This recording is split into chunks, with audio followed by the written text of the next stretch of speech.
Nigeria. And 11% is from Ivory Coast, Ghana. And then there is 9% African Southeastern Bantu. And I do have Nigerian, so 5% Nigerian. Okay. So exactly what I was thinking was that I was going to get most percentage was going to come from West Africa. And I was actually guessing 79% African, so I was close. I was 74% African, so cool.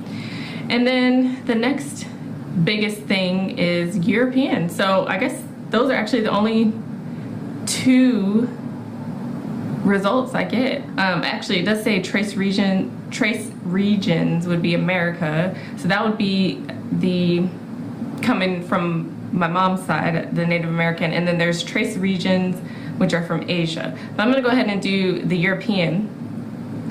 So there's 13% Ireland and 6% Scandinavia. Okay, so I would have never guessed that. Honestly, I had no idea, but if you guys watched that clip, the footage that I did after I sent off my results, I did tell you what parts of Europe my dad said that we probably came from. So this is a little different from that. I have to go back.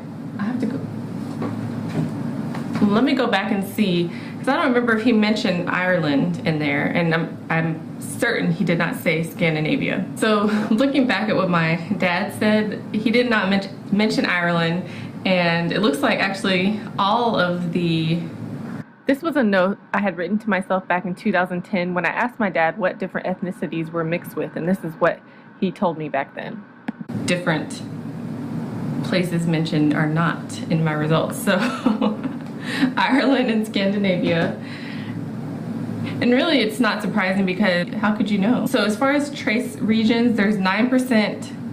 There's a lot of different trace regions. So I actually did get a trace region of Asia. I got a trace region of America, and I got trace regions of, I guess, Africa. So my trace regions are 4% Cameroon, Congo, and then 2% Senegal, 1% Mali, 1% Africa North, and 1% South African hunters and gatherers, and 1% South African hunters and gatherers, and 1% South African hunters and gatherers, and 1% South African hunters and gatherers. Mali, 2% South Central hunter-gatherers. Mali, 2% South Central hunter-gatherers. Mali, 2% South Central hunter-gatherers. Mali, 2% South Central hunter-gatherers. Africa South Central hunter-gatherers. Central hunter-gatherers. South Central hunter-gatherers. Africa South Central hunter-gatherers. Africa South Central hunter-gatherers. Africa South Central hunter-gatherers. And African South Central hunter-gatherers. And African South Central hunter-gatherers. And African South Central hunter-gatherers. And African South Central hunter-gatherers. 12% Africa South Central hunter-gatherer. 12% Africa South Central hunter-gatherer. 12% Africa South Central hunter-gatherer. Hunter-gatherer. Hunter-gatherer. Hunter-gatherer. And then I had 2% that were trace regions. And your trace regions, it says, these are regions where you seem to have just a trace amount of genetic ethnicity. There's only a small amount of evidence supporting the regions as part of your genetic ethnicity. Because both the estimated amount and the range of the estimate are small, it is possible that these regions appear by chance and are not actually a part of your genetic ethnicity. And those that 2% belong to Africa North and Africa South Central hunter-gatherers. That's really Africa North and Africa South Central hunter-gatherers. That's really Africa North and Africa South Central hunter-gatherers. That's really Central hunter-gatherers. That's really all it says, and it says less than Africa North and Africa South Central hunter-gatherers. That's really all it says, and it says less than 1%. 7% Nigeria, 4% Africa South Central hunter-gatherers, 4% Africa South Central hunter-gatherers, 4% Africa South Central hunter-gatherers, 4% Africa South Central hunter-gatherers, 4% Africa South Central hunter-gatherers, Africa South Central hunter-gatherers, hunter-gatherers, hunter-gatherers, hunter-gatherers, hunter-gatherers, hunter-gatherers, hunter-gatherers, hunter-gatherers, hunter-gatherers, hunter-gatherers, hunter-gatherers, hunter-gatherers, hunter-gatherers, hunter-gatherers, hunter-gatherers, hunter-gatherers, and less than 1% for Africa South Central hunter-gatherers, and Africa North, then less than 1% for Africa South Central hunter, less than 1% for Africa South Central hunter-gatherers, South Central hunter-gatherers, Central hunter-gatherers, Central hunter-gatherers, South Central, South Central, South Central, South Central hunter-gatherers, and from Mali, and less than 1% from Mali. Africa South Central hunter-gatherers, Africa South Central hunter-gatherers, South Central hunter-gatherers, and less Central hunter-gatherers, and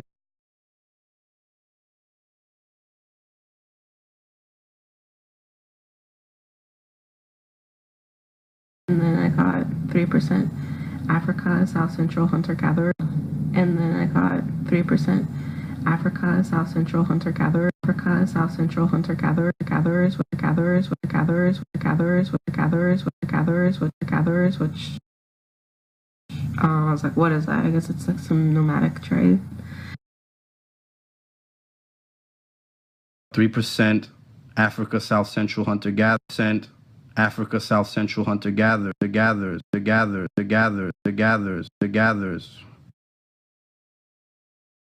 3% Africa South Central hunter-gatherers. South Central. Central hunter-gatherers. South Central. Central hunter-gatherers. South Central. Central hunter-gatherers. South Central. Wow. And less than 1% of Africa South Central hunter-gatherers. Of Africa South Central hunter-gatherers. South Central hunter-gatherers, Central hunter-gatherers, Central hunter-gatherers,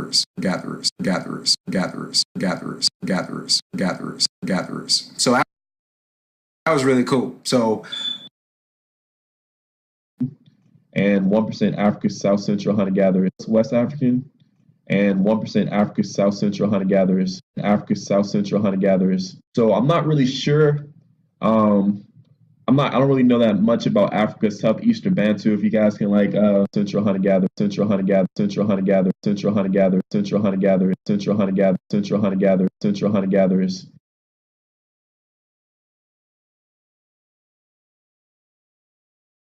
So here we go. Okay, Africa, 67%.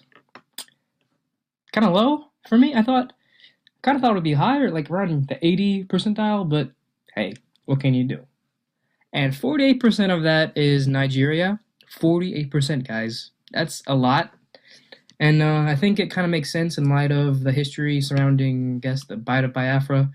I know a lot of Igbo people from that region were imported to where my dad's from as slaves, Tidewater. So, yep. And then Benin, Togo, 8%. Mali, 7%. Trace regions. Ivory Coast, Ghana, 3%. Cameroon, Congo, less than 1%. Africa, Southeastern Bantu, less than 1%. Now, moving on, America, Native American, 2%, which is, of course, is about what I expected. Of course, like a lot of African Americans, I was raised on a lot of shoddy oral history about having, great grandmothers with long black hair and high cheekbones, but it's about right. I think it amounts to probably one or two Native American ancestors, long black hair and high cheekbones, but great grandmothers with long black hair and high cheekbones. Great grandmothers with long black hair and high cheekbones, but it's about right. I think it amounts to probably one or two Native American ancestors. Maybe it's just statistical noise. might not even mean anything. 'Cause, you know, might just be, I don't know, might just be noise. That's what I've heard said. So yeah, that's a 2%. Europe, 29%, which is a lot higher than I expected, to be honest. But hey, what can you do?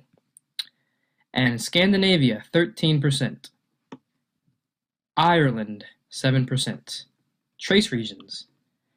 Great Britain, 3%. Finland, Northwest Russia, 2%. Iberian Peninsula, 2%. Italy, Greece, 1%. Europe East, 1%. And Europe West, less than 1%. I really put a lot more Europe West, but hey. And then Pacific Islander, less than 1%. Trace regions, Polynesia, less than 1%. And West Asia, Caucasus, 1%. Yeah, so those are my results. It's definitely very interesting, especially the high Nigerian and the 29% European.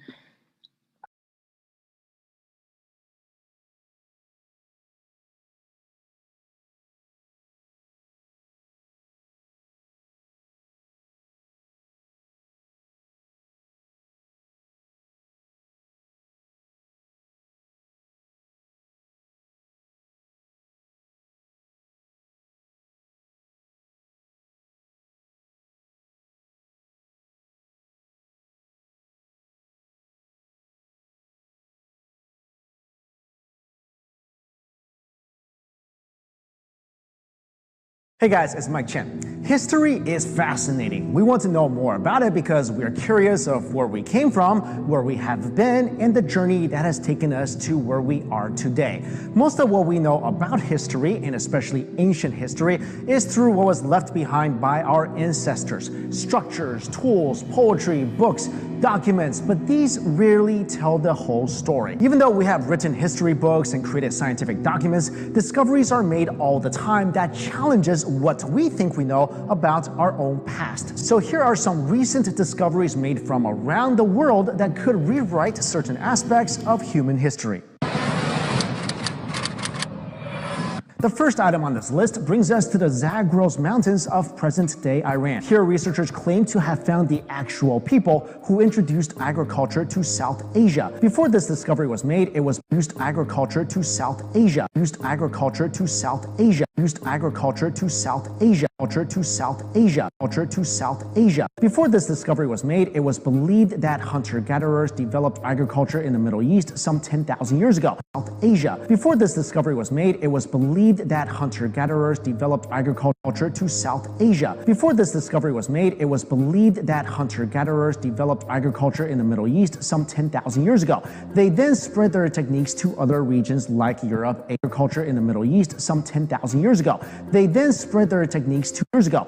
They then spread their techniques to other regions like Europe, Asia, and Africa after fusing with those populations. The new discovery in Iran seeks to prove that agriculture may have been discovered by diverse groups of people around the world, not just one region in the Middle East. Recently, researchers have discovered the human remains of people who supposedly started farming at the same time as the Middle Eastern hunter-gatherers who, quote-unquote, developed agriculture. Hunter-gatherers who, quote-unquote, developed agriculture. Hunter-gatherers who, quote-unquote, developed hunter-gatherers who, quote-unquote, developed agriculture. The DNA of some of the bone fragments were examined and found to belong to a dark-skinned man who had cereal in his diet. And I'm not talking about Captain Crunch or Golden Grams. This means that he knew the ways of agriculture and crop cultivation. These people were very different from the people who introduced agriculture to Europe, which makes scientists believe that the two farming populations never mixed, but they did know of each other and maybe even have learned from each other. Number 2 on our list is a